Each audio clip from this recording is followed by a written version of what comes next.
So I'm back, and what I want to speak today is what God spoke to me some time back, and it is all about you.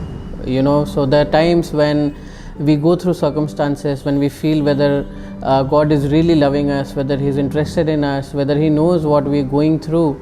And one of the days God spoke to me, and He said that I'm only interested in you.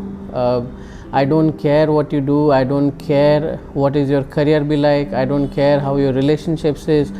I don't care how much you can work for me. But He says, I'm more interested in you and your well-being. He told me that His utmost, He told me that the only thing He cared about me and my well-being and what He wants to do in my life, and whether I'm happy, whether I'm sad.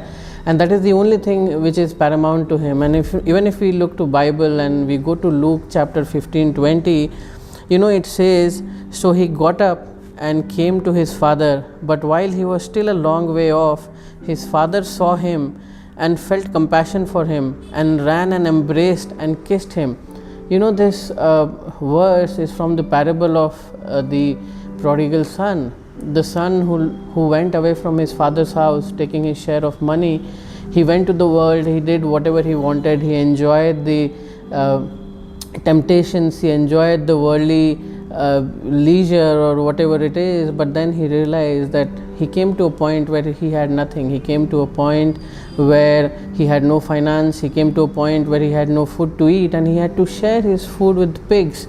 And that is the time he was reminded that even if servants in my father's house are better taken care than what I am today, let me go back to my father and let me see, even if he takes me in as his servant, I'll at least have a place to share and good food to eat.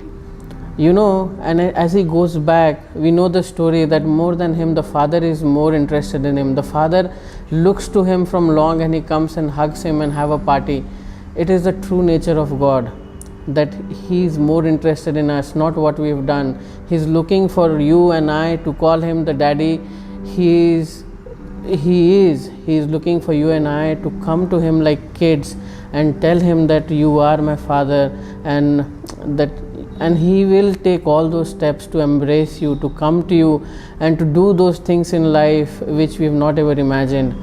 It is His love which takes over everything. It is His care, because that is why He's made us. He's made us so that we can have that relationship with Him, a relationship like we have with our parents.